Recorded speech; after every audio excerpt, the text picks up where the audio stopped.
Alamin. Assalatu wassalamu ala nabiyyina karim. Asyhadu an la ilaha illallah wa asyhadu anna Muhammadan abduhu wa rasuluh. Allahumma fasholli wa sallim barik ala Muhammad wa ala alihi wasallam. Alhamdulillah pada malam hari ini kita semua bisa berkumpul dalam kondisi yang sehat. Mudah-mudahan teman-teman yang belum bisa hadir nanti bisa hadir di kesempatan lain. Bagi yang sakit, mudah-mudahan diberikan kesembuhan. Bagi yang sedang ada musibah, mudah-mudahan Allah memberikan jalan keluar. Insyaallah kita semua selalu dalam kebaikan dan dalam bimbingan Allah Subhanahu wa taala. Amin. Sahabat-sahabatku, alumni angkatan 90 Kolak SMA 1 Kebumen. Pada malam ini kita akan sama-sama mengikuti kajian Tarhib Ramadan yang akan disampaikan oleh Ustadz Ardiansyah LCMA. Mudah-mudahan kita bisa bersama-sama menyimak dan mendapatkan berkah dari ilmu yang akan beliau sampaikan. Untuk keberkahan kita semua, kita awali dengan pembacaan tilawah Al-Quran yang akan disampaikan oleh Mas Burhanuddin. Mas Burhan ini adalah putra dari Mbak Nursa Uminatun. Pada Mas Burhan dipersilakan, Mas.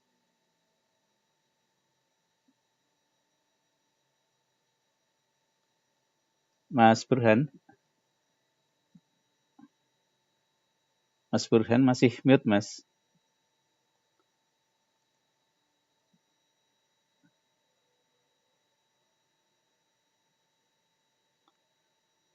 Mohon maaf sambil menunggu ya.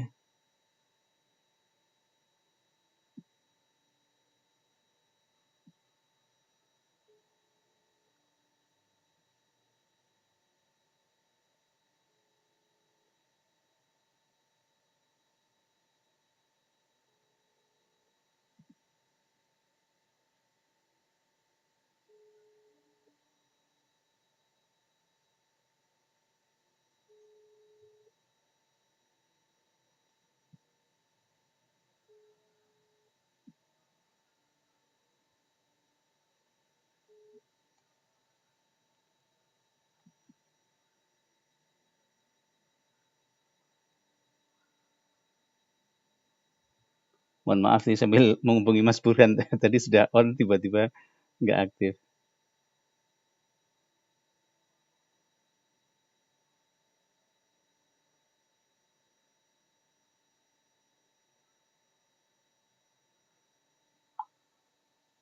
Mas Burhan.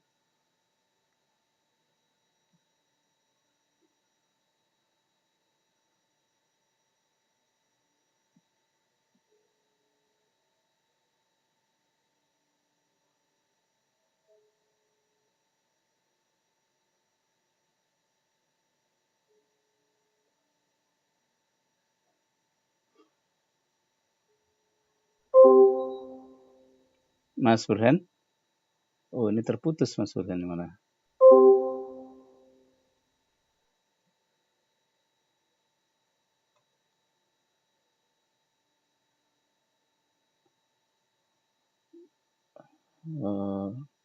Mas Burhan, silakan untuk tilawah, Mas.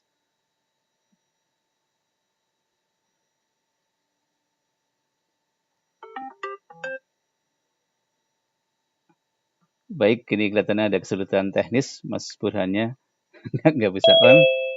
Kita kalau gitu kita sama-sama baca Al-Fatihah saja ya. Mas Burhan, bisa sekarang Mas, silakan untuk tilawahnya, Mas. Cek. Silakan Mas, silakan. Oke. Apa kan Pak? Tadi sinyalnya jelek. Iya, silakan. Oke.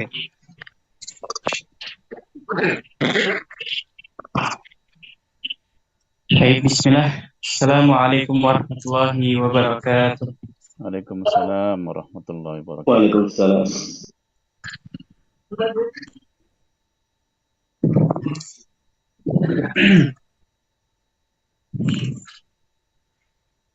أعوذ بالله من الشيطان الرجيم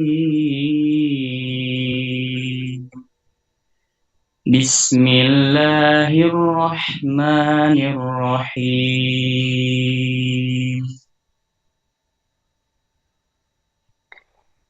يا أيها الذين آمنوا كتب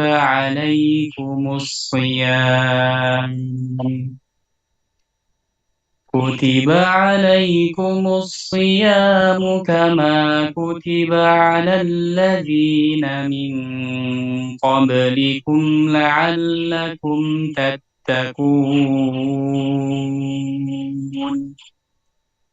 أياما معدودات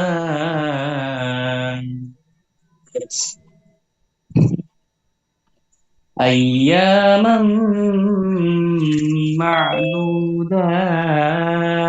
معدودات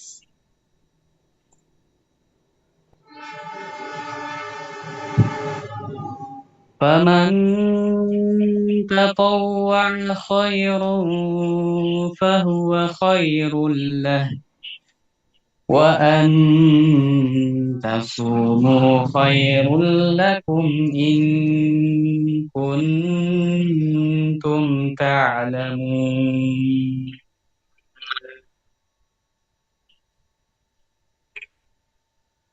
شهر رمضان الذي أنزل فيه القرآن هدى للناس وبينات من الهدى والفرقان فمن كان منكم مريضا أو على سفر فعدة من أيام أخر يريد الله بكم اليسر ولا يريد بكم العسر ولتكملوا العدة ولتكبروا الله على ما هداكم ولعلكم تشكرون صدق الله العظيم ثم السلام عليكم ورحمة الله وبركاته. Waalaikumsalam warahmatullahi Assalamualaikum wabarakatuh. warahmatullahi wabarakatuh. Alhamdulillah. Demikian tadi pembacaan ayat Al-Quran yang disampaikan oleh Mas Burhan. Semoga kita mendapatkan berkah dari apa yang kita dengarkan tadi. Dan mudah-mudahan kita semua mendapatkan ketenangan dengan adanya lantunan Al-Quran tadi. Sahabat semua, kami sampaikan terima kasih atas kehadirannya pada malam hari ini.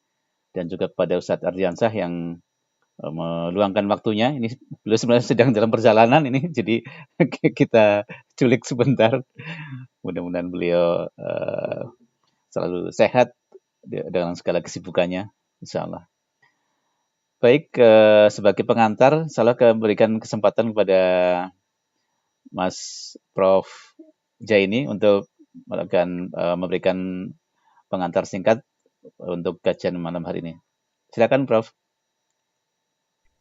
Terima kasih Mas Joko Wahidiono. Assalamualaikum warahmatullahi wabarakatuh.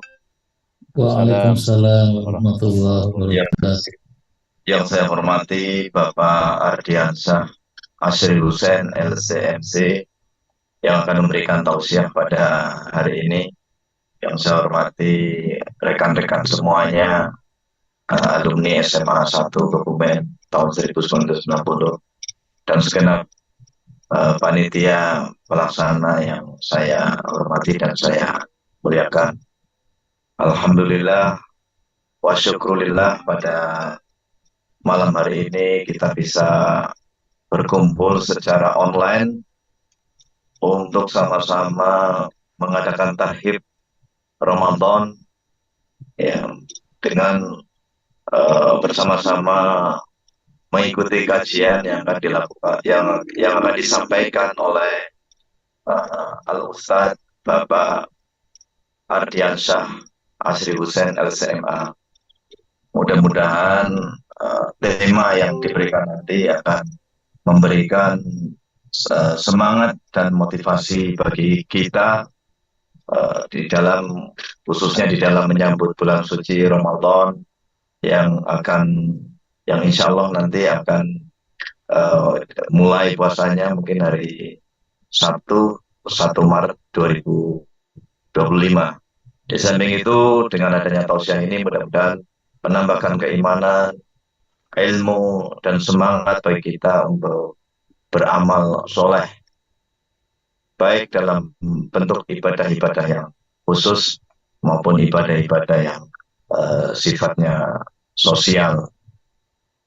Mungkin itu aja yang bisa kami sampaikan, dan kami tidak lupa mengucapkan terima kasih yang sebesar-besarnya jazakumullahu khairan, wabil khusus kepada Bapak Ustadz Ardiansyah Asri Hussein LCMA, dan juga kepada panitia dan rekan-rekan semua yang pada malam hari ini meluangkan waktunya untuk kita bersama-sama mengkaji ilmu-ilmu Allah. Mungkin demikian, apabila ada kesalahan saya mohon maaf yang sebesar-besarnya. Wabillahi taufiq wal hidayah. Allahumma muwaffiq ila aqwamit thoriq. Assalamualaikum warahmatullahi wabarakatuh. Waalaikumsalam warahmatullahi wabarakatuh. Terima kasih Prof. Zaini atas pengantarnya.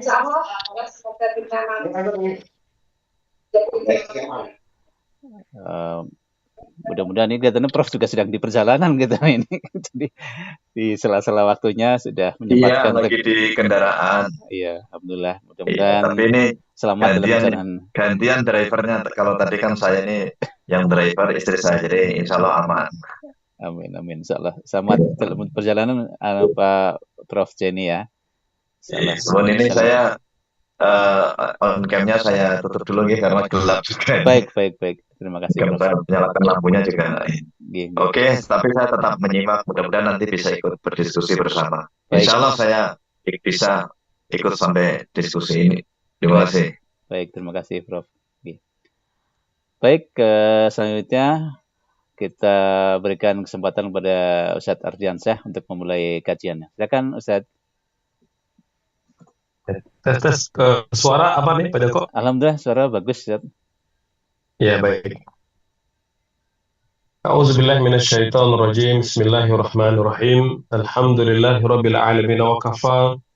Wassalatu wassalamu ala nabiyil mustafa. Asyhadu an la ilaha illallah wahdahu la syarikalah wa asyhadu anna Muhammadan abduhu wa rasuluhu la nabiyya ba'da. Hadirin hadirat Bapak Ibu yang Allah muliakan, Assalamualaikum warahmatullahi wabarakatuh. Waalaikumsalam warahmatullahi wabarakatuh.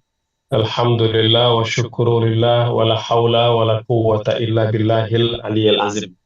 Bapak Ibu sekalian, alhamdulillah malam hari ini ya sudah tidak terasa sebenarnya ya, hanya tinggal menghitung hari saja lagi kita sudah akan bertemu dengan bulan Ramadan ya. Bahkan kurang dari 2 minggu ya. Tinggal banyak mungkin 11 hari atau mungkin 12 hari lagi kita sudah akan memasuki bulan mulia, bulan Ramadan. Nah, sesuai dengan tema kita malam hari ini adalah Tarhib Ramadan ya. Bapak Ibu, tarhib itu kata dasarnya dari bahasa Arab rohaba yurohibu. Artinya sambutan yang hangat, sambutan yang antusias gitu. Jadi kalau kita menyambut tamu gitu ya, itu dalam bahasa Arab ada 2 kata yang digunakan. Ada istiqbal, ada tarhib gitu. Punya makna yang berbeda pada penekanan. Kalau istiqbal, penerimaan itu dia sifatnya umum. Jadi kayak kita menerima tamu gitu ya, mungkin tamunya adalah tamu orang yang mungkin tidak kita kenal gitu ya, atau tamu yang boleh jadi tidak begitu dekat dengan kita gitu ya. Nah, itu namanya istiqbal ad-duyuf gitu ya. Nah, tapi kalau kita menyebutnya dengan tarhib gitu ya, itu sambutan terhadap tamu dengan sambutan yang spesial. Itu kata tarhib itu. Nah, untuk Ramadan, kata yang digunakan oleh para ulama itu bukan istiqbal, tapi tarhib gitu. Karena kita memang ingin bersukacita menyambut Ramadan gitu ya. Nah, mengapa kita perlu bersukacita, Bapak Ibu sekalian? Karena memang Ramadan itu musim untuk beramal soleh, ya, musim untuk berlomba-lomba berbuat kebaikan, karena pahalanya Allah lipat gandakan gitu. Makanya kata Nabi, setiap awal Ramadan, malaikat Jibril itu akan berseru kepada ruhnya, ya, jadi berseru kepada ruh di alam ruh terhadap orang-orang beriman. Bunyi seruannya kata Jibril, ya baghiyal khairi aqbil.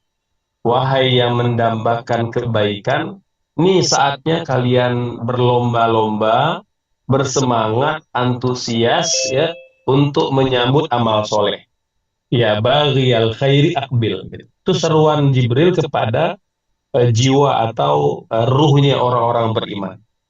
Kemudian di waktu yang sama Jibril juga berseru, wa ya baghiya syarri aqsir. Wahai mereka yang masih bergelimang dosa, mereka yang masih bergelimang maksiat, itu sudah saatnya sekarang kalian itu meninggalkan dosa itu, gitu. Ya. Nah, Bapak Ibu yang Allah muliakan, karena Ramadan itu kita lakukan tarhib, gitu ya, proses penyambutan dengan sambutan yang hangat, maka dia harus spesial, gitu. Karena memang ya bulan Ramadan bulan yang spesial, kita perlakukan pun dengan sangat spesial. Gitu. Imam Ibnu Rajab Al-Hambali dalam kitabnya Lataiful Ma'arif gitu ya, para sahabat itu melakukan persiapan bahkan berdoa gitu ya, berdoa itu 6 bulan sebelum Ramadan untuk bertemu Ramadan. Jadi kalau kita tarik mundur ya, Bu Ibu, Bapak sekalian tarik mundur dari bulan Ramadan ke belakang, maka akan jatuh pada bulan Rabiul Awal. Jadi kalau kita umumnya di Indonesia itu merayakan Maulid Nabi, kelahiran Nabi, maka di bulan itu pula awal bulan para sahabat itu berdoa, ya Allah, tolong sampaikan usia kami ke bulan Ramadan. Terus setiap hari mereka berdoa. Ini menunjukkan bahwa memang mereka itu ya mempersiapkan. Orang tidak mungkin melakukan persiapan jauh hari kalau memang dia tidak betul-betul ingin memaksimalkan ibadah pada bulan bulan yang diinginkan gitu ya. Nah, Bapak Ibu, yang luar biasa adalah setelah bertemu Ramadan, sahabat tadi yang berdoa 6 bulan sebelum Ramadan agar diberkahi hidupnya, agar disampaikan usia ke bulan Ramadan. Nah, begitu sampai di bulan Ramadan, 6 bulan berikutnya akan berdoa lagi. Apa doanya? Ya Allah, terimalah amal ibadah yang aku kerjakan kemarin di bulan Ramadan.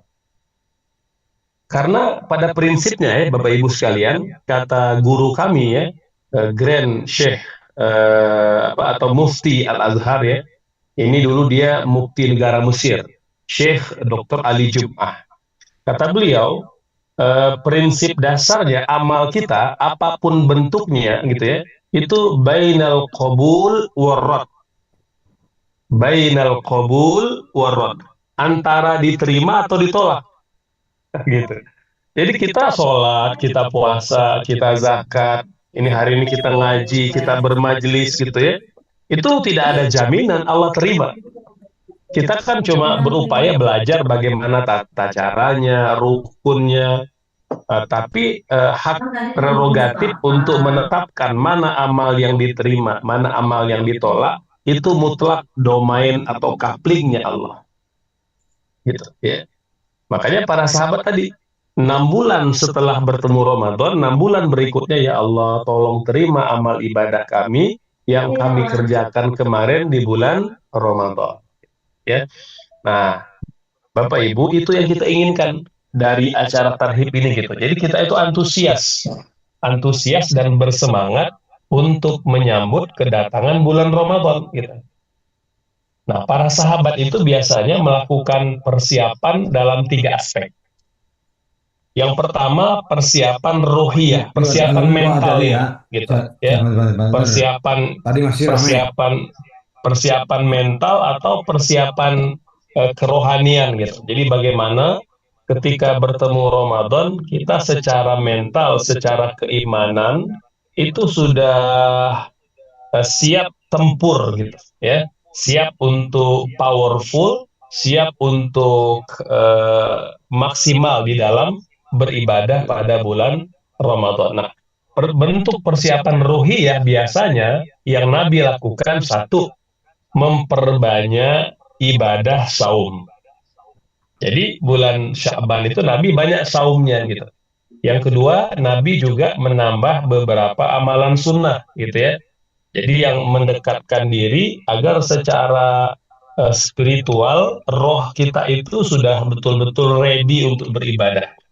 Gitu kan selama ini kan kita kadang-kala fokusnya itu kepada persiapan fisik. Padahal ternyata roh kita, jiwa kita itu juga harus dipersiapkan. Ini bentuk persiapan ibadah Ramadan gitu ya.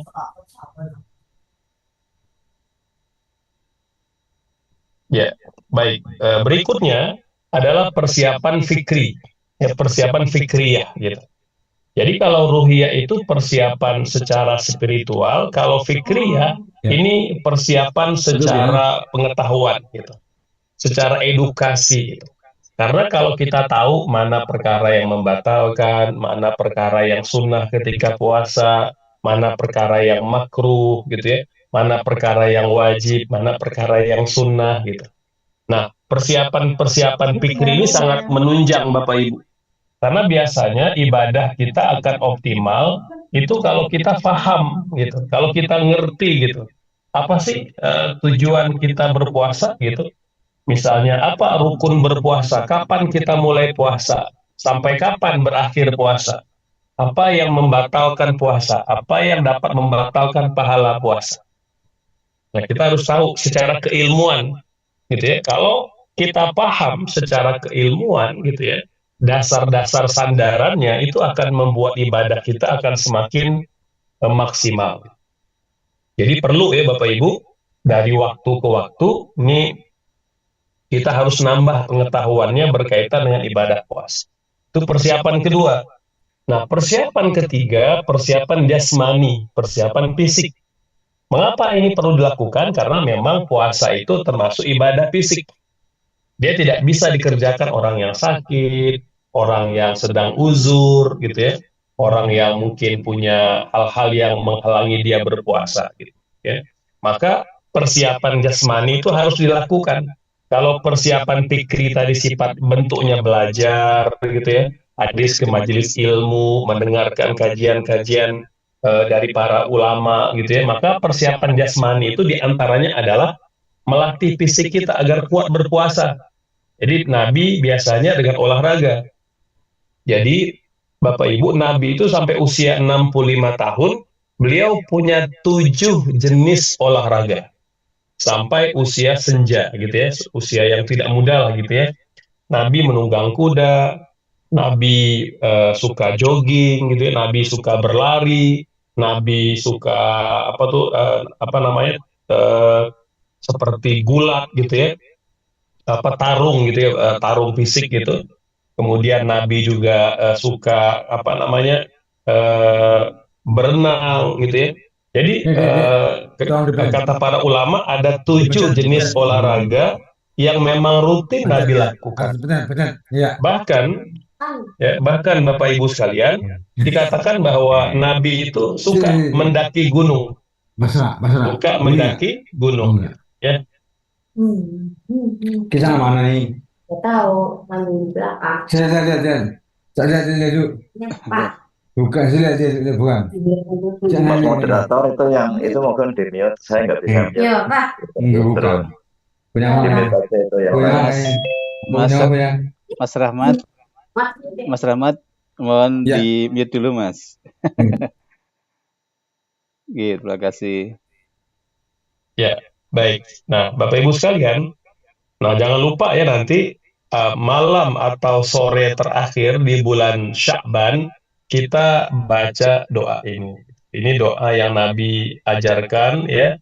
Sangat bagus ya kalau kita bisa hafal lalu kita ajak keluarga berdoa dengan doa ini gitu. Doanya Bismillahirrahmanirrahim. Allahu Akbar. Allah Maha Besar. Allahumma ya Allah ahillahu alaina bil amni wal iman. Ya, jadi jadikan hilal bulan Ramadan nanti yang bakal menjelang ini itu mendatangkan membawa keamanan, membawa keimanan. Wassalamati wal Islam, dan membawa keselamatan dan membawa Islam. Wa taufiqi lima tuhibbu wa tarda, dan membawa taufik dan bimbingan kepada yang Allah cintai dan Allah ridho. Rabbuna wa rabbukallah, Tuhan kami dan Tuhanmu adalah Allah. Nah, ini kita kalau bisa baca gitu. Nanti kalau lupa Bapak Ibu bisa di caption atau bisa juga nanti cari di internet gitu ya. Doa di akhir bulan Sya'ban memasuki detik pertama malam bulan Ramadan. Hadirin Bapak Ibu yang Allah muliakan, puasa itu kan diwajibkan ya, seperti mana yang Allah nyatakan dalam surah Al-Baqarah 183, 184 gitu. Jadi kita tidak ragu sedikit pun. Ini puasa yang bakal kita kerjakan itu wajib seperti mana kewajiban sholat dan kewajiban berzakat gitu. Allah berfirman, ya ayyuhalladzina amanu kutiba alaikumusiyam kama kutiba alal ladzina min qablikum la'allakum tattaqun. Wahai orang-orang yang beriman, diwajibkan kepada kalian berpuasa sebagaimana diwajibkan pada umat-umat sebelum kalian. Lalu dipertegas oleh hadis Nabi, diantaranya adalah hadis dari Imam Al-Bukhari dan Muslim. Kata Nabi, Islam itu tegak di atas 5 pondasi, di atas 5 pilar, di atas 5 tiang. 5-5 ini tidak bisa dipisahkan gitu. Jadi kalau satu aja tidak terpenuhi, maka dia tidak sempurna bangunan Islamnya, gitu ya. Nah, tapi kalau ada kelima-limanya, maka dia satu dari 5 pilar itu kata Nabi adalah wasaumi Ramadan, berpuasa pada bulan Ramadan. Oleh sebab itu kata para ulama, gitu ya, berdasarkan Al-Quran, berdasarkan As-Sunnah, maka ulama sepakat bahwa ibadah puasa Ramadan itu hukumnya fardu ainin. Wajibnya wajib individu, tak dapat diwakilkan, tak dapat dikerjakan oleh orang lain. Nah, lantas bagaimana kalau ada orang sengaja nggak puasa? Gitu. Bapak Ibu sekalian, diuraikan oleh para ulama bahwa orang yang sengaja tidak puasa, padahal dia mampu puasa, gitu ya, itu kalau secara sadar dia tidak berpuasa, maka dia berdosa dengan kategori dosa besar al-kabair. Jadi sama itu dosa misalnya dosa membunuh gitu ya, dosa lari dari peperangan gitu ya. Itu dianggap dosa besar. Maka sama juga gitu ya. Orang yang tidak puasa gitu ya, tanpa uzur, dia tidak sakit, dia mampu puasa tapi dia tidak puasa, maka dia dianggap melakukan pelanggaran berat, diberi hukuman berupa dosa besar. Jadi jangan sampai kita lakukan perbuatan tidak puasa. Kemudian Bapak Ibu yang Allah muliakan, jika ada orang tidak puasa disertai menolak kewajiban, ini dapat kafir dan murtad dari agama Islam kalau dia menolak syariat. Tapi kalau dia tidak menolak syariat, dia sadar bahwa dia malas, dia tidak mau berpuasa, maka dia tetap dianggap muslim, namun dianggap muslim yang fasik, gitu, ya, muslim yang berbuat dosa. Kita kan tentu nggak mau kita dianggap mukmin atau muslim yang fasik. Gitu. Nah, Bapak Ibu yang Allah muliakan, ini sering saya ulang-ulang, mungkin Bapak Ibu juga pernah mengikuti kajian tahun lalu atau tahun sebelumnya, bahwa ibadah puasa Ramadan itu kan ada 3 target. Gitu. Masing-masing Allah nyatakan dalam Quran surah Al-Baqarah 183, 185, dan 186. Kata Allah, Bismillahirrahmanirrahim, misalnya tentang la'allakum tattaqun, tadi kan ayat yang kita baca ya, kutiba alaikumus syiyam kama kutiba alal ladzina min qablikum la'allakum tattaqun. Kalau yang kedua menjadi pribadi yang bersyukur, syahrul ramadhan alladzi unzila fihi al-Qur'an hudan linnasi wa bayyinatin minal huda wal furqan. Gitu ya. Nah, sampai nanti pada penjelasan bahwa Allah menghendaki kemudahan, tidak menghendaki kesulitan. Allah tutup ayat tentang puasa ini nanti dengan kalimat la'allakum tashkurun. Lalu di ayat 186 kata Allah, wa idza sa'alaka ibadi anni fa inni qarib. Kalau kalian bertanya, ya kalau Muhammad, kalau umatmu bertanya di mana aku, katakan aku dekat. Nah, tiga parameter ini, Bapak Ibu sekalian, itu menjadi parameter sukses tidak ibadah puasa kita. Jadi kalau kita pengen evaluasi nih, puasa kita itu sudah tercapai tidak? Targetnya itu merujuk pada tiga ini. La'allakum tattaqun, menjadi pribadi bertakwa. La'allakum tashkurun, menjadi pribadi yang banyak bersyukur. Kita tidak kufur nikmat, kita tidak mencela keadaan, gitu ya. Dan yang ketiga, la'allahum yarsyudun, agar kita istiqomah dalam kebenaran, ya, dan di dalam melakukan ketaatan. Bapak Ibu yang Allah muliakan, Nabi bersabda pada hadis Imam Al-Bukhari Muslim, kata Nabi, man shoma Ramadan imanan wa ihtisaban ghufira lahu ma taqaddama min dzambi.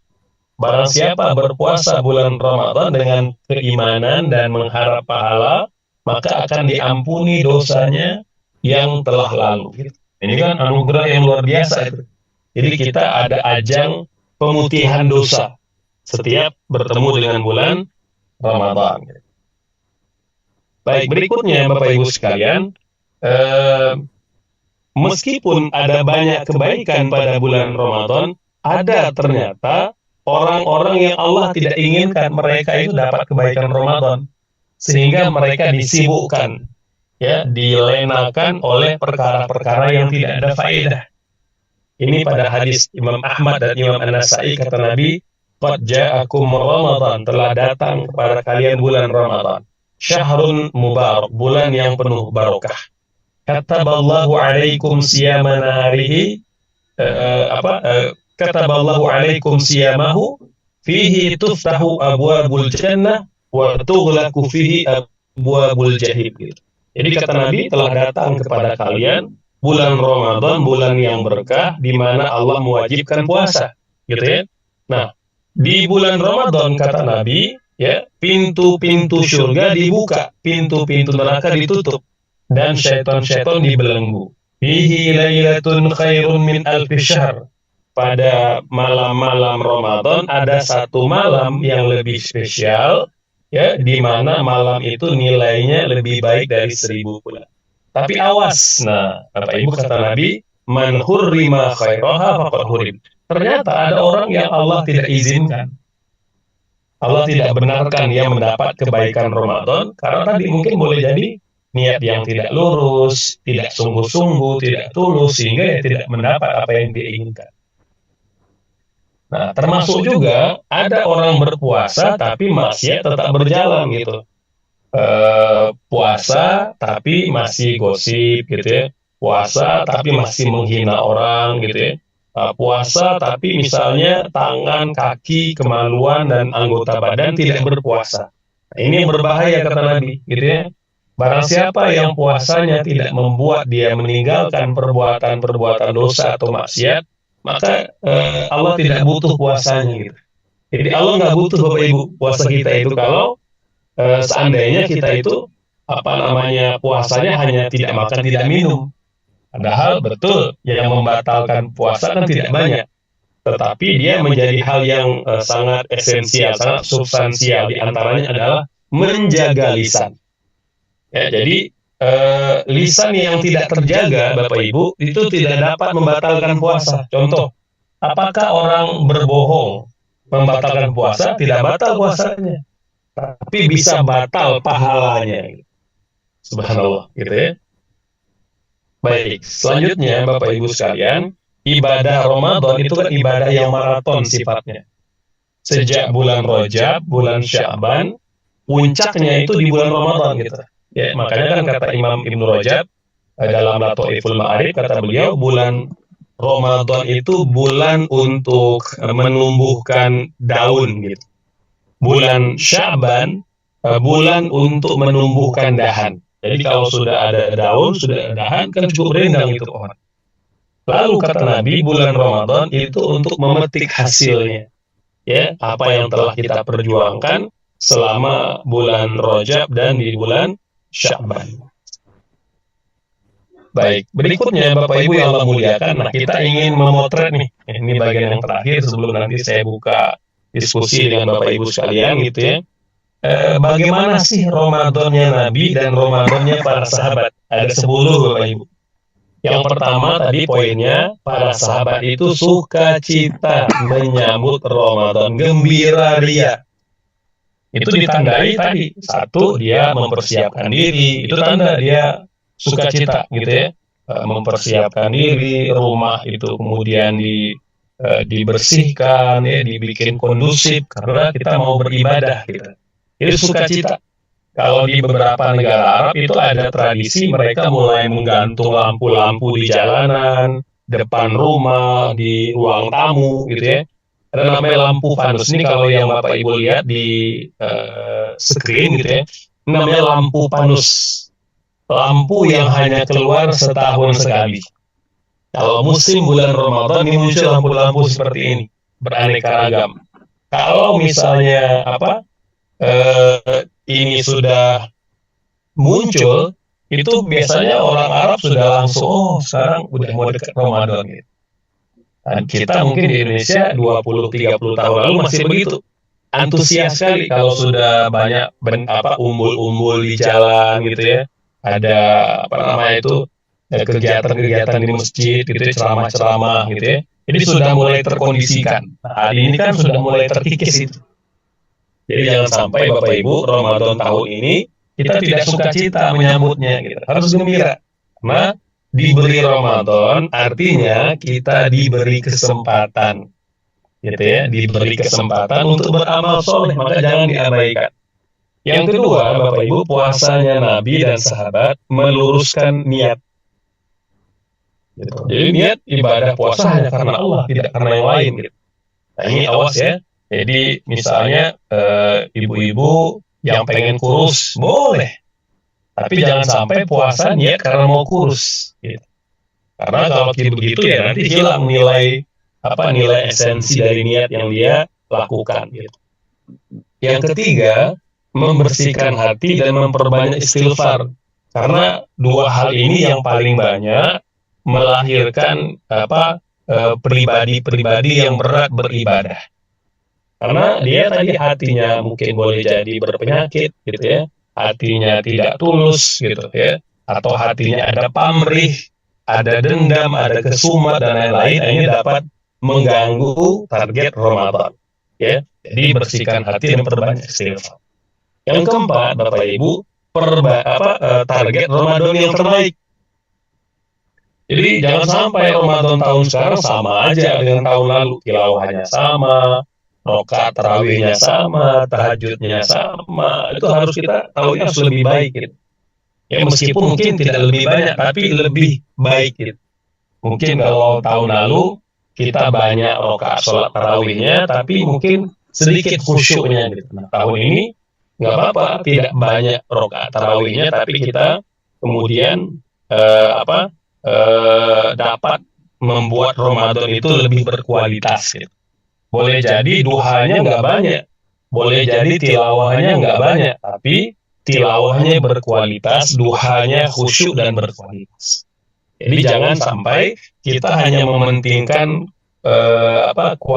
kuantitas saja, jumlah aja, kurang memperhatikan hal-hal yang bersifat kualitas. Yang kelima, prioritas di dalam beribadah. Penting, karena kan kita nggak bisa mengerjakan banyak hal. Umur terbatas gitu ya, tenaga terbatas gitu ya. Jadi kan yang bisa satset, yang bisa cepat kan cuma orang-orang yang sehat gitu. Nah, dalam kondisi kita yang mungkin tidak ideal gitu ya, tidak bisa melakukan semua hal, kita perlu skala prioritas. Yang pertama, dahulukan yang fardu ain sebelum yang sunnah. Kita kejar dulu yang sunnah-sunnah gitu ya. Nah, kalau misalnya sudah tahu antara mana wajib, mana sunnah, bagus. Jadi jangan sampai kita itu mengejar yang sunnah, mengabaikan yang wajib, gitu. Misalnya bela-belain sholat tarawih, tapi nggak sholat isya, nah ini salah, gitu. Atau bela-belain makan tarawih, lalu tidak sholat subuh. Gitu. Ini meninggalkan yang fardu demi mengerjakan yang sunnah. Ini tertolak amalan sunnahnya selama dia betul-betul konsisten untuk mengamalkan yang yang fardu gitu. Nah, setelah tahu mana fardu mana sunnah, nanti yang sunnah terbagi-bagi lagi itu. Ada yang sunnah muakkadah, ada yang sunnah biasa. Contoh, antara sholat sunnah tarawih dengan sholat sunnah ba'diyah isya. Itu kan sama-sama sunnah kategorinya. Tapi pahalanya lebih besar. Mengapa? Karena ba'diyah isya itu hukumnya sunnah muakkadah. Sunnah yang sangat dianjurkan. Gitu, ya. Nah, sementara kalau yang tarawih itu sunnah biasa. Gitu. Jadi kalau misalnya kita bertabrakan nih, mau ngejar sholat apa gitu ya, dengan sholat dengan ibadah yang sunnah muakkadah, kita dahulukan yang sunnah muakkadah, abaikan dulu yang sunnah biasa. Ya. Kemudian yang keenam, tinggalkan hal-hal yang melalaikan. Jadi apa aja yang melalaikan hati kita, pikiran kita, fisik kita, itu tinggalkan dulu biar kita fokus di dalam beribadah. Tinggalkan perkara-perkara yang tidak bermanfaat. Yang ketujuh, menjaga lisan, Bapak Ibu. Karena lisan ini antara banyak orang yang hilang pahala puasa. Jadi jaga lisan. Kunci rapat-rapat mulut kita agar tidak ada kehormatan muslim-muslimah dimanapun di dunia ini yang dicerca oleh lisan kita. Ya. Kedelapan, cita-citakan bertemu Lailatul Qadar. Kata ulama, syarat pertama bertemu Lailatul Qadar adalah apa, Bapak Ibu? Ya, syarat bertemu Lailatul Qadar, kata ulama, yang utama adalah menginginkannya. Kalau orang tidak ingin, tidak mau, nggak bakal dapat. Ya. Yang kesembilan, menjaga sholat dan memelihara kualitas. Ini kan kita akan banyak ke masjid di sepanjang bulan Ramadan, maka jaga tuh kualitas. Awal waktu berjamaah oleh laki-laki gitu. Dan yang terakhir, berdoa dengan doa yang terbaik di waktu-waktu yang mustajab. Ya. Nah, ini Bapak Ibu yang Allah muliakan, penjelasan seputar Ramadannya Nabi dan Ramadannya para sahabat. Semoga kita bisa memotret dan mendapat pelajaran dari ibadah puasa yang kita akan jalani. Demikian Pak Joko sebagai mukadimah, mangga barangkali Bapak Ibu yang mau bertanya kita persilakan. Baik, terima kasih Ustadz atas tausiahnya.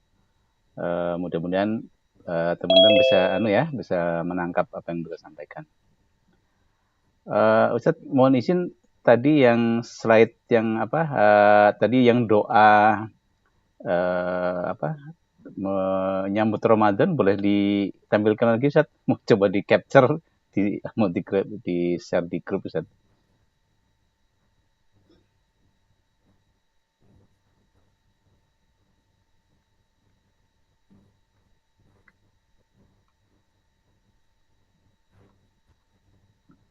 Iya, sebentar teman-teman, izin saya capture dulu, Ustadz.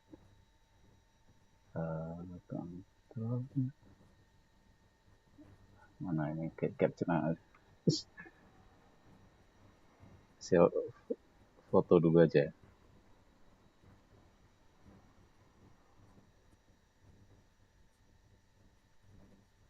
Ya, terima kasih.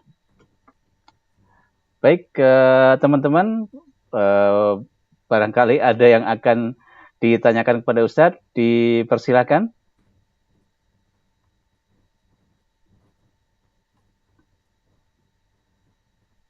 Mas Muhtar, monggo Mas.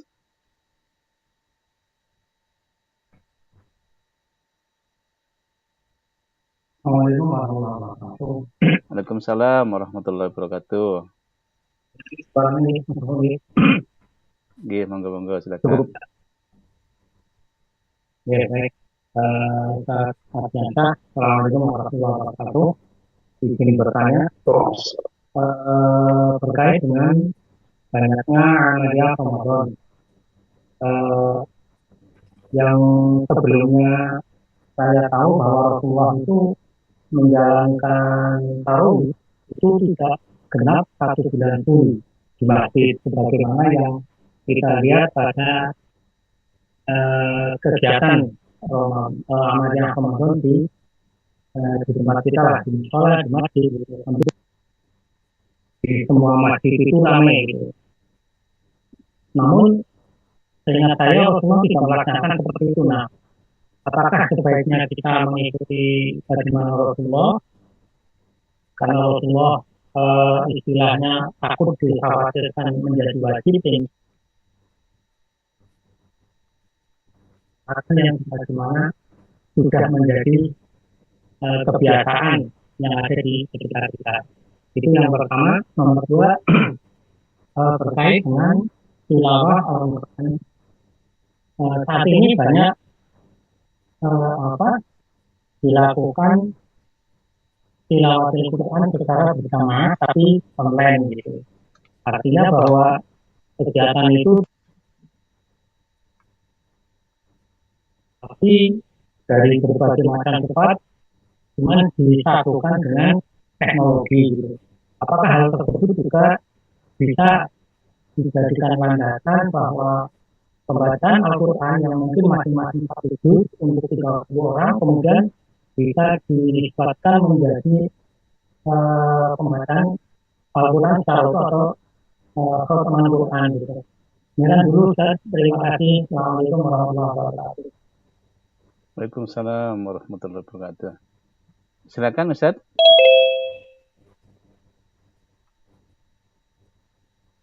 Saya buka gadget dulu nih Pak.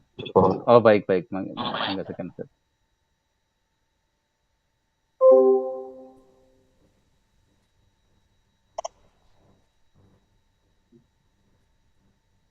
Iya, jadi ada 2 tadi ya. Yang pertama yang pertama itu terkait dengan puasa dengan tarawih ya, apakah harus ngikut Nabi tidak setiap malam tarawih atau boleh setiap malam. Yang kedua tadi tilawah atau tadarusan bersama-sama gitu ya. Baik, Bapak Ibu sekalian, jadi sebagian ada di masyarakat Muslim itu memahami bahwa yang kita lakukan hari ini sejatinya harus mengikuti Nabi gitu. Artinya yang Nabi lakukan kita lakukan, yang tidak Nabi lakukan kita tidak boleh lakukan gitu. Ini kan sebagian masyarakat memahami seperti itu. Nah, pertanyaannya apakah memang harus seperti itu atau tidak gitu ya. Nah, Bapak Ibu sekalian, ternyata kalau kita merujuk ya pandangan mayoritas para ulama bahwa ketetapan hukum dalam agama kita itu bukan semata-mata yang Nabi lakukan atau yang tidak Nabi lakukan. Jadi yang Nabi lakukan atau tidak Nabi lakukan itu tidak serta-merta menjadi hukum. Gitu. Jadi patokannya adalah betul sunnah itu referensi gitu ya. Namun kalau perbuatan Nabi itu nanti ada dibagi, nanti ada yang sifatnya itu menjadi khususiat, hal-hal yang khusus, yang spesial bagi Nabi yang tidak berlaku bagi umatnya gitu. Karena kalau orang meyakini semua perbuatan Nabi kita kerjakan, wah bahaya. Nabi punya istri 9, boleh nggak umat Islam punya istri 9? Gitu. Mungkin tidak boleh gitu. Terus Nabi itu Bapak Ibu sekalian, beliau kalau bangun tidur, sholat subuh itu beliau kadang tidak berwudu gitu. Langsung sholat. Padahal beliau tidur gitu. Ya. Dulu ada sahabat bertanya, mengapa engkau langsung sholat tidak berwudu dulu? Kata Nabi, tidur mataku tak tidur hatiku gitu. Karena Nabi itu sejatinya mereka tidak tidur gitu. Ya walaupun mereka dapat istirahat, tapi karena mereka Nabi, Jadi mereka mendapat kekhususan gitu. Kemudian juga Nabi Muhammad itu kalau puasa sering nyambung puasanya tanpa berbuka. Nah, contoh dia puasa mau 2 hari ya. Kan kalau kita kan maghrib berbuka, Nabi tidak. Nabi itu tanpa berbuka lanjut puasa besok. Itu kan dilarang, itu namanya puasa wisol. Ada sahabat bertanya, ya Rasulullah, engkau melarang kami menyambung puasa, tapi kamu sendiri menyambungnya gitu. Kata Nabi apa? Aku diberi makan dan diberi minum oleh Allah. Nah, poinnya adalah Bapak Ibu bahwa ternyata yang Nabi kerjakan, yang tidak Nabi kerjakan itu tidak serta-merta menjadi hukum. Dia nanti akan dilihat,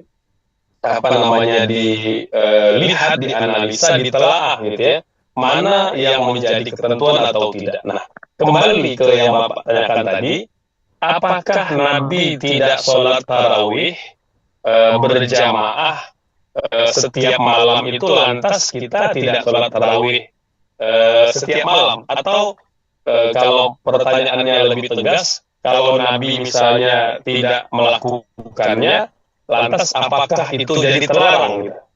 Nah, Bapak Ibu sekalian, dari mana kita dapat jawaban ini? Kita perlu mendapat penjelasan dari para ulama bahwa ternyata ketika Nabi tidak sholat tarawih setiap malam, kan kata beliau takut dia menjadi kewajiban. Nah, karena memang pada waktu dulu gitu ya, umat Islam itu kan dia baru belajar, jadi mereka baru beradaptasi dengan ketentuan-ketentuan agama. Tapi ketika mereka sudah bagus imannya, bagus pengetahuannya, bagus ilmunya, mereka sudah tahu gitu. Nah, misalnya hari ini umat Islam sholat tarawih full 30 hari, dan mereka tahu bahwa yang mereka kerjakan itu sunnah, tidak wajib gitu. Maka boleh gitu ya. Jadi karena memang sholat tarawih itu nanti dikerjakan berjamaah oleh para sahabat setiap malam gitu. Contoh lain misalnya gitu ya, Nabi itu sholat duhanya tidak tiap hari. Sepakat para ulama Nabi sholat duhanya tidak tiap hari. Tapi ulama juga sepakat bahwa umat Islam boleh sholat duha tiap hari. Mengapa kok boleh? Karena memang Nabi pernah mengatakan bahwa jangan pernah kalian melewatkan sholat duha gitu ya. Dalam hadis yang lain kata Nabi, dalam tubuh manusia itu ada 360 ruas anggota badan. Setiap bertemu matahari pagi hari, 360 ruas badan itu sejatinya dikeluarkan sedekahnya. Jadi berarti ya 360.000 kah? 360 berapa gitu ya. Nah, terus kata Nabi, tapi sedekah itu dapat digantikan dengan rakaat duha, dengan 2 rakaat duha.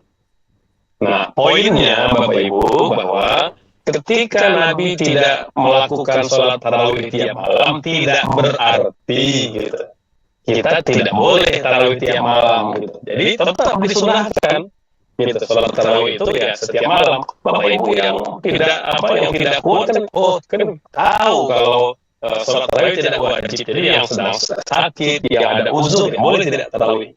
Itu satu. Yang kedua, tadarusan atau baca Quran bersama-sama.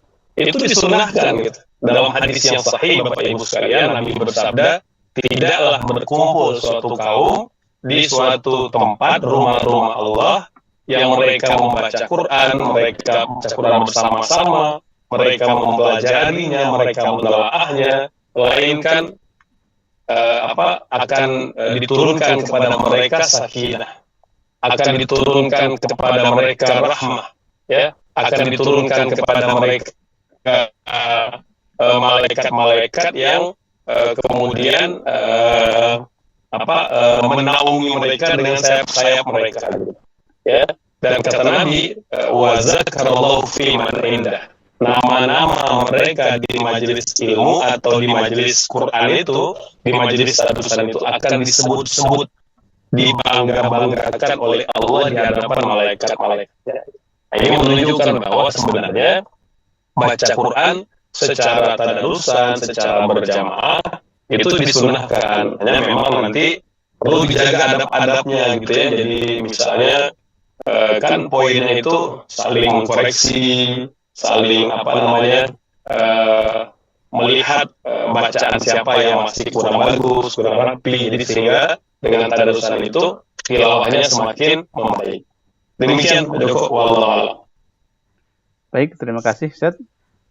Silakan, barangkali ada yang lain yang akan bertanya, dipersilakan. Oh, silakan Mas, biar tuntas sekalian. Maksud saya gini, jadi kalau tadarus tidak dalam satu majelis, artinya terkumpul dalam satu majelis, tapi via Zoom misalnya atau via grup WA misalnya. Masing-masing orang mendaftarkan diri membaca sebuah satu juz atau sebuah surat atau apa, sehingga dalam satu kali pembacaan itu selesai 30 juz misalnya. Apakah itu juga bisa maksudnya disamakan dengan kita tadarusan dalam satu majelis gitu. Kan sekarang sudah ada teknologi gitu. Iya. Baik Bapak. Iya, jadi secara umum dia kategori baca Quran dalam satu majelis. Hanya memang majelisnya tentu berbeda nilainya kalau offline gitu. Ya. Jadi kan majelis itu kan kata para ulama orang berkumpul di suatu tempat gitu. Ya. Kan kalau dulu itu ketika belum ada teknologi, orang memahami ya di tempat yang sama, di lokasi gitu. Hari ini kan orang memahami tempat yang sama itu satu grup yang sama gitu. Dia mendapatkan juga kan kalau dia tidak mampu baca Quran sendiri, mungkin ada orang yang termotivasi itu kalau bacanya bareng-bareng. Ada yang begitu, itu bagus gitu ya. Mau dia baca 1 juz per hari, mau dia baca 1 halaman per hari, yang penting kan saling memotivasi gitu ya.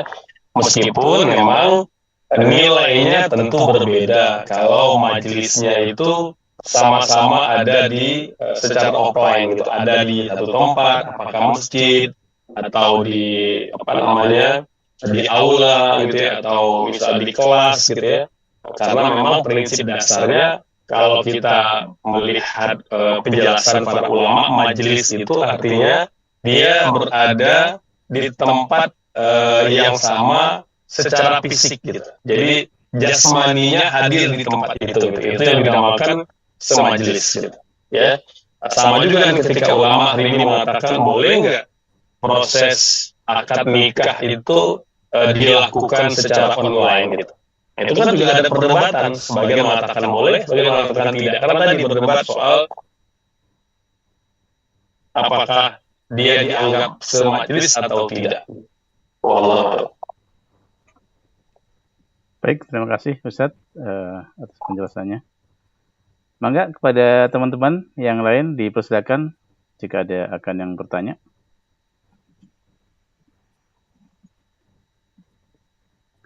Sambil menunggu pertanyaan dari teman yang lain, Ustadz, ini dalam beberapa hari terakhir ini apa yang bisa kita optimalkan untuk menyambut Ramadan, Ustadz? Silakan. Ya, baik Bapak Ibu sekalian. Jadi kan kita kalau melihat tanggal hari ini itu kan baru tanggal 22 gitu ya. Artinya setidaknya masih 1 minggu lagi nih ya menyambut Ramadan. Maka di antara ibadah yang masih bisa kita kerjakan di hari-hari ini menjelang bulan Ramadan, satu tentu menambah pengetahuan, menambah ilmu gitu. Nambah ilmu, nambah pengetahuan berkaitan dengan perkara-perkara berkaitan dengan Ramadan, apakah itu sholat tarawih, berkaitan dengan puasa, berkaitan dengan buka puasa, makan sahur, berkaitan dengan apa saja hal-hal yang sunnah dikerjakan sepanjang berpuasa, apa aja yang makruh gitu ya. Nah ini kan kita jangan sampai fokus itu kepada yang membatalkan aja, tapi yang makruh itu kan kadang-kadang kurang diperhatikan gitu. Itu yang kedua belajar. Yang ketiga, kita juga masih boleh itu beramal soleh, memperbanyak puasa. Dalam hadis kata Ibunda Aisyah, kami belum pernah melihat Nabi lebih banyak berpuasa setelah Ramadan dibandingkan puasa beliau di bulan Sya'ban. Jadi Nabi sering puasa pada bulan Sya'ban. Jadi kita masih ada waktu ya, beberapa hari ini, meskipun nanti sudah last minute atau H-1, H-2 itu memang dimakruhkan, bahkan diharamkan untuk berpuasa karena bimbang nanti kita puasa pada hari di mana telah diumumkan puasa. Karena kan kita agar jelas ya, agar jelas jarak antara bulan Sya'ban dengan bulan Ramadan. Makanya di dalam pandangan para ulama kita dilarang berpuasa itu pada tanggal terakhir di bulan Sya'ban. Supaya apa? Supaya berbeda mana puasa Ramadan, mana yang bulan Sya'ban. Kan kalau kita anggaplah tanggal 29 atau tanggal 30 Sya'ban hari terakhir kita masih puasa, kan kita nyambung dengan awal Ramadan. Sehingga apa bedanya Sya'ban dengan Ramadan? Itu hikmahnya mengapa kita dilarang berpuasa pada penghujung bulan Sya'ban. Lalu kita juga masih boleh itu untuk mempersiapkan diri secara fisik gitu ya, berolahraga atau check up dulu ya, agar kita bisa all out, bisa fresh ketika berpuasa pada tahun ini gitu. Jadi itu diantara amalan-amalan yang masih bisa kita kerjakan untuk menyambut bulan suci Ramadan. Walau alam pada Baik, terima kasih Ustaz. Maka teman-teman kalau ada yang akan ditanyakan lagi, dipersilakan.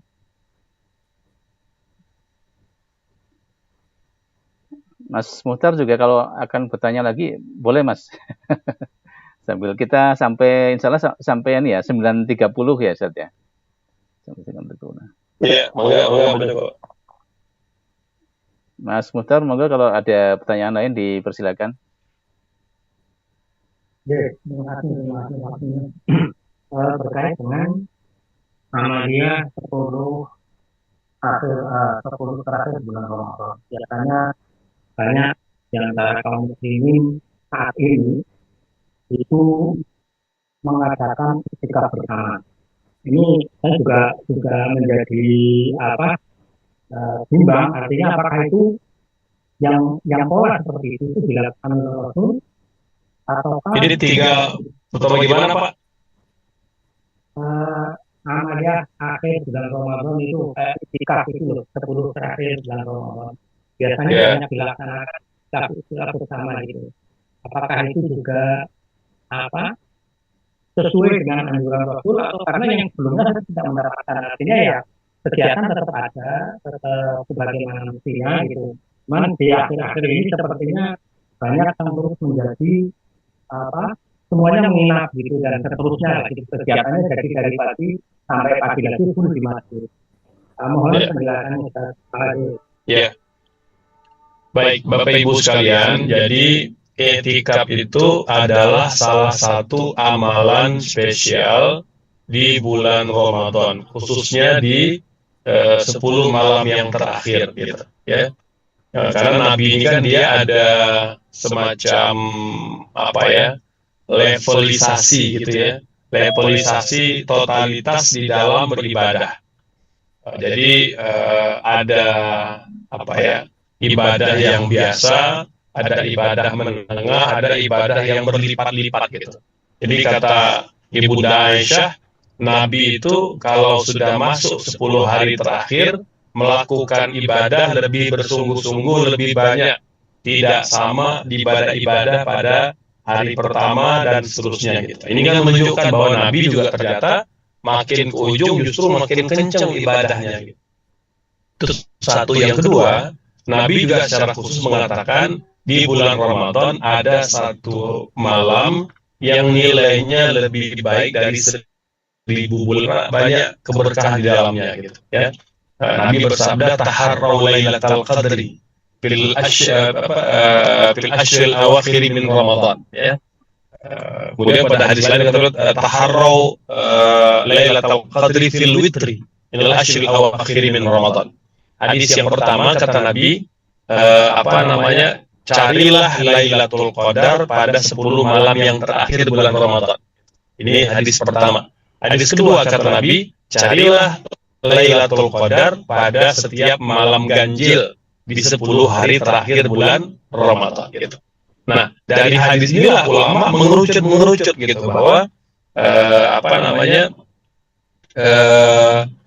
pengen totalitas di 10 hari yang terakhir. Nah, antara amalan yang dianjurkan, bahkan kata ulama dalam beberapa hadis, Nabi tidak pernah meninggalkannya sampai beliau wafat. Itu i'tikaf. Jadi antara cara memburu Lailatul Qadar bukan satu-satunya ya, artinya di antara cara paling mujarab, paling ampuh untuk dapat Lailatul Qadar adalah dengan cara kita beriktikaf. Apa itu iktikaf? Menginap, menetap di masjid gitu. Ya. Mayoritas para ulama mengatakan yang namanya iktikaf itu boleh terjadi walaupun sebentar. Kalau Imam Syafi'i mengatakan tidak dikatakan iktikaf kalau dia belum sehari semalam. Tetapi mayoritas para ulama mengatakan tidak harus sehari semalam. Sebentar aja asal dia berniat iktikaf maka dia menjadi iktikaf gitu. Ya. Nah, pertanyaannya kalau iktikaf apakah harus 10 hari atau boleh milih? Nah, tadi dikatakan Nabi memang biasanya iktikaf 10 hari terakhir Ramadan. Tapi tentu kita ya kembali kita karena kita tahu kan dia sunnah, ya kita boleh kerjakan, boleh pilih. Kita pengen 1 hari saja, pengen 2 hari, pengen 3 hari, atau pada malam-malam ganjil. Ya, jadi idealnya Bapak kita bisa 10 hari. Kalau tidak ya kita mungkin hanya pilih malam-malam ganjil gitu. Itu diperbolehkan. Wallahu. Baik, terima kasih Ustaz. Monggo teman-teman kalau ada yang bertanya atau memperdalam tadi yang sudah ditanyakan Mas Muhtar, silakan. Oh ya, ini saya ada sedikit pertanyaan. Silakan Mas Prof. Mengenai yang pertama adalah mengenai zakat fitrah. Apakah boleh dibayarkan mulai hari pertama bulan Ramadan sampai akhir sebelum sholat Id? Artinya mulai hari pertama itu sudah boleh membayar ataupun menyalurkan zakat fitrah. Kemudian yang kedua mengenai zakat mal. Apakah zakat mal itu lebih afdol dibayarkan atau disetorkan pada bulan Ramadan ataukah sesuai dengan temponya saja, jatuh temponya? Ya, karena zakat mal biasanya mulai kan kalau tidak salah 1 tahun itu 1 nisab, kemudian waktunya sudah 1 tahun. Ya, ataukah mungkin reguler seperti zakat profesi. Mungkin itu aja yang ingin saya tanyakan. Matur. Oke, terima kasih. Silakan Ustaz. Iya, baik. Yang pertama, Bapak Ibu sekalian, tentang zakat fitrah. Apakah harus boleh dibayar sejak awal Ramadan atau bayar nanti pada waktu yang utama, itu pada pagi Ramadan gitu ya, pada pagi Syawal. Jadi kalau kita merujuk pada hadis-hadis yang sahih gitu ya, itu Nabi memang memerintahkan membayar zakat fitrah itu pada pagi Syawal. Pagi Syawal tanggal 1 Syawal. Sebelum imam memulai sholat gitu ya.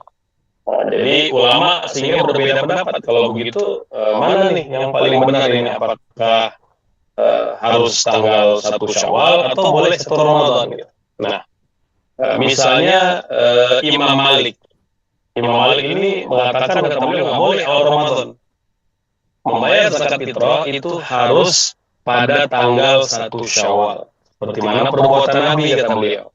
Kalau kita merasa khawatir tidak sempat nanti dibagi-bagikan kepada fakir miskin atau tidak akan maksimal kalau langsung diberikan kepada fakir miskin gitu ya. Jadi khawatir nanti mungkin ada yang jauh, ada yang tidak terjangkau gitu. Kata beliau, boleh 1 atau 2 hari sebelum Syawal. Itu kata Imam Malik. Nah, ada pun Imam Syafi'i dan umumnya kebanyakan ulama-ulama lain mengatakan tidak dibatasi gitu. Sehingga bulan zakat fitrah itu boleh dibayar sejak tanggal 1 Ramadan. Karena memang ibadah zakat fitrah itu kan berkaitan dengan ibadah puasa dan ibadah Idul Fitri, Syawal gitu. Makanya orang yang meninggal di bulan Ramadan tidak wajib bayar zakat fitrah. Ya, ada bayi lahir bulan Ramadan lalu meninggal, nggak wajib bayar zakat fitrah karena dia tidak bertemu Syawal. Tapi Ustaz, orang tuanya tetap mau bayar itu sunnah. Gitu. Jadi kalau ada orang meninggal di bulan Ramadan, secara hukum dia tidak wajib membayar zakat fitrah. Gitu, ya.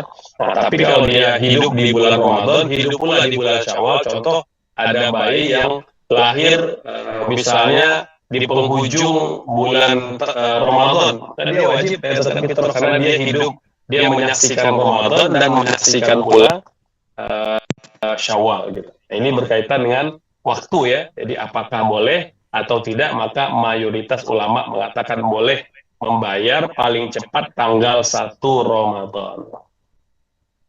Tadi yang kedua tadi apa ya Pak Joko? Bisa diulang nggak ya? Saya agak lupa tadi. Mengenai zakat mal, apakah dibayarkan pada bulan Ramadan afdolnya atau sesuai jatuh temponya saja? Iya, jadi bisa Bapak bisa disesuaikan. Kita pengen Ramadan, artinya selanjutnya kita hanya bayar di bulan Ramadan.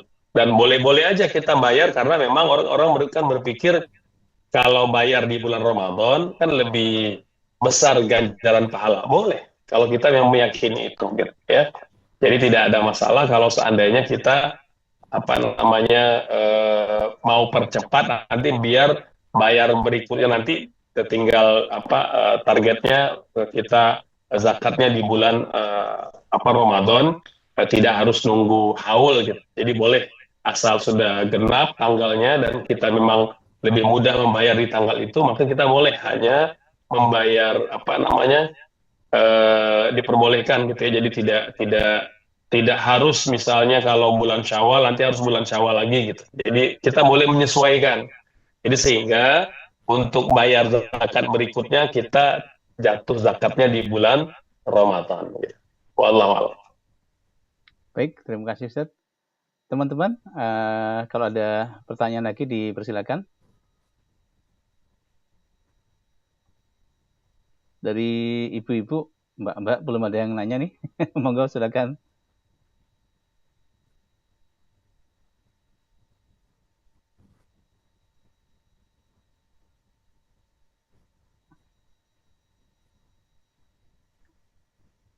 Baik, masih ada lagi yang akan ditanyakan teman-teman? Silakan. Siapa tadi yang udah buka mic? Assalamualaikum Mas Joko. Monggo silakan. Ya, mungkin terakhir aja ini sudah hampir 9:30. Ini Ustaz, terkait dengan tilawah atau darusan ya, membaca Al-Quran secara bersama.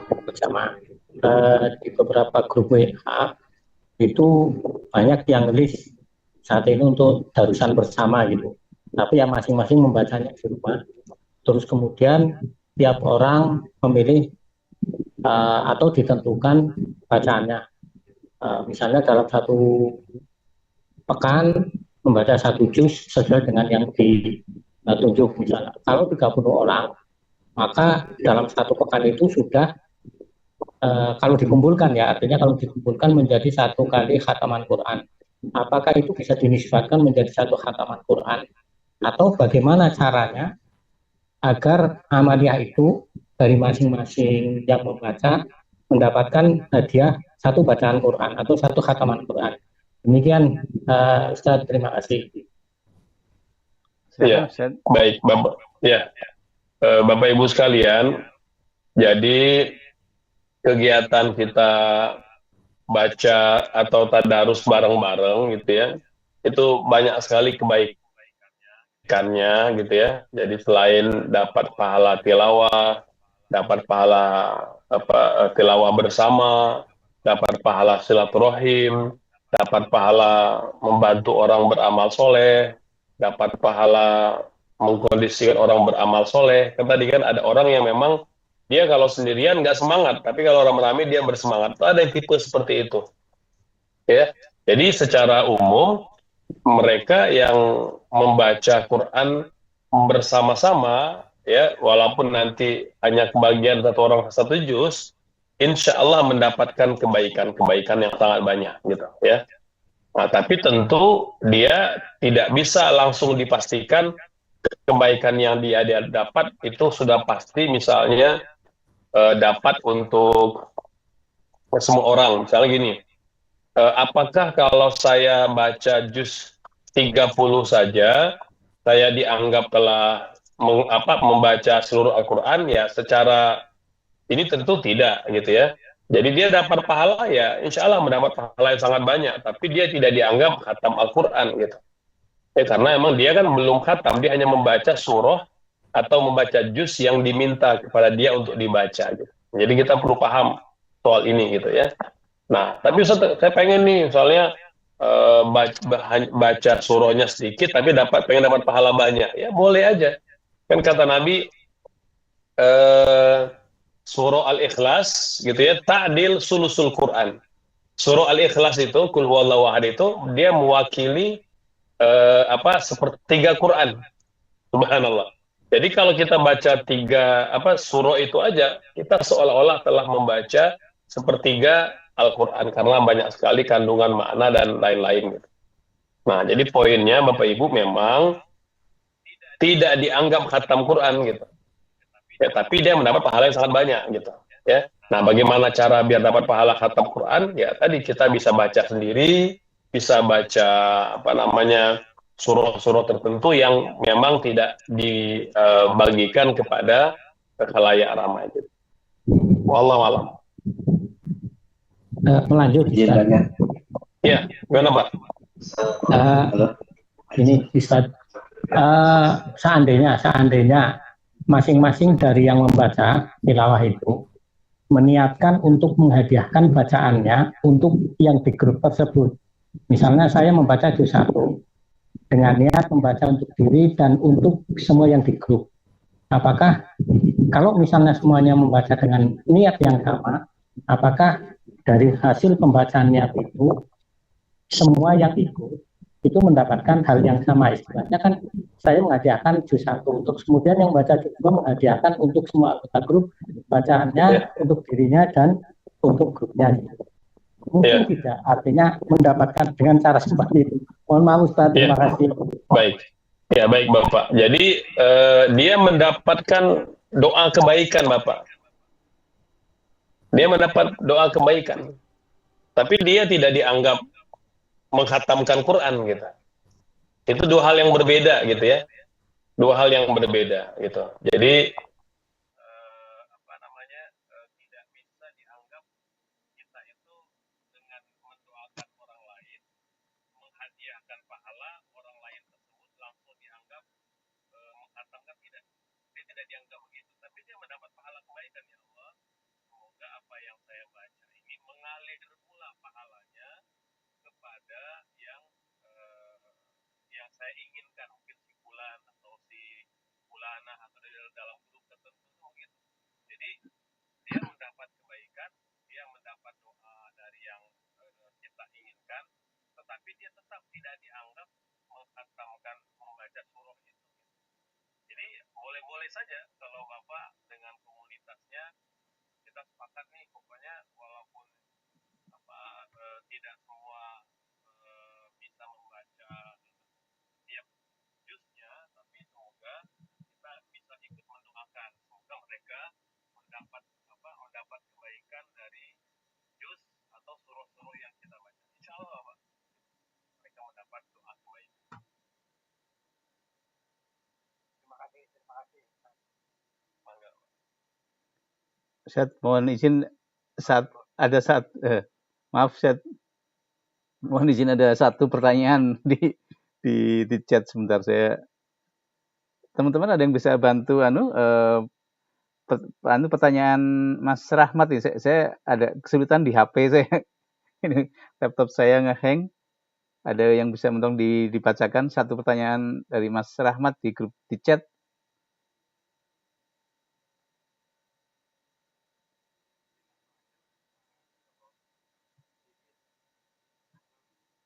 Sebentar, ini nggak kedengeran nih di ini saya. Sebentar. Langsung aja Pak.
Baik,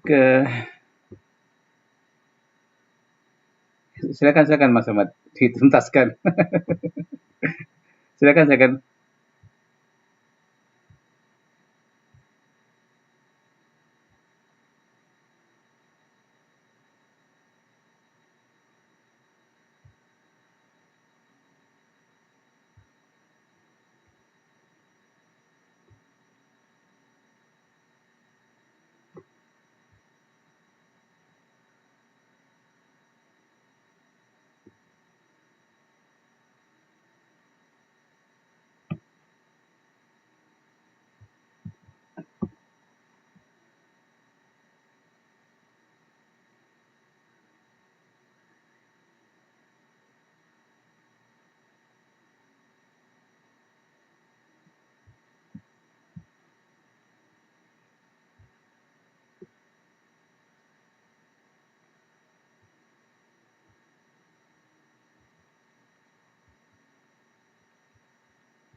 Baik, baik, terima kasih Ustadz atas tausiahnya pada malam hari ini. Ini sudah jam 21.36, jadi alhamdulillah, terima kasih atas ilmu yang disampaikan pada malam hari ini. Terima kasih juga kepada teman-teman yang sudah hadir berdiskusi memeriahkan pertemuan pada kita semua. Mudah-mudahan kita semua mendapatkan berkah untuk pertemuan ini. Oh iya, ini ada usul dari Mas Rahmat untuk foto bersama dulu. Mohon bantuan salah satu siapa? Mas Rahmat bisa bantu untuk foto Mas ya. Ini saya pakai HP karena laptop saya barusan nih ngehang. Ada mohon teman yang memfoto dipersilakan. Terus nanti langsung diposting di grup. Mohon untuk videonya diaktifkan teman-teman supaya bisa difoto.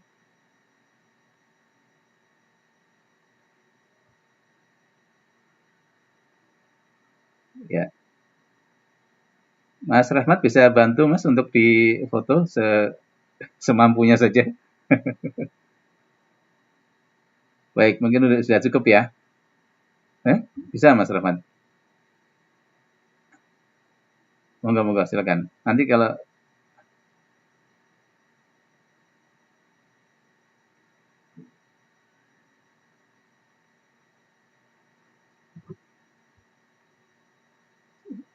ada Mas, ya baik, terima kasih Mas Rahmat. Sekali lagi kita sampaikan terima kasih kepada Ustadz Ardiansyah dan teman-teman atas kehadirannya. Kita bersama-sama tutup dengan membaca hamdalah. Alhamdulillahirabbil alamin. Kita baca doa kafaratul majelis. Subhanakallahumma wa bihamdika asyhadu an la ilaha illa anta astaghfiruka wa atubu ilaik. Terima kasih. Mohon maaf atas semua kekurangan. Assalamualaikum warahmatullahi wabarakatuh.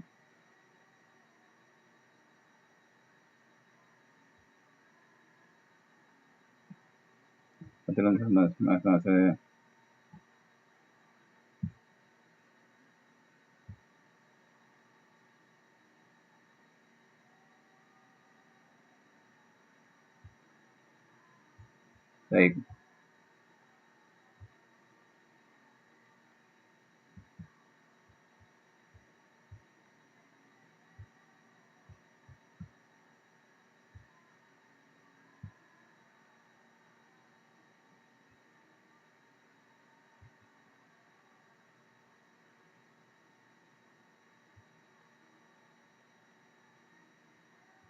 Terima kasih teman-teman semua.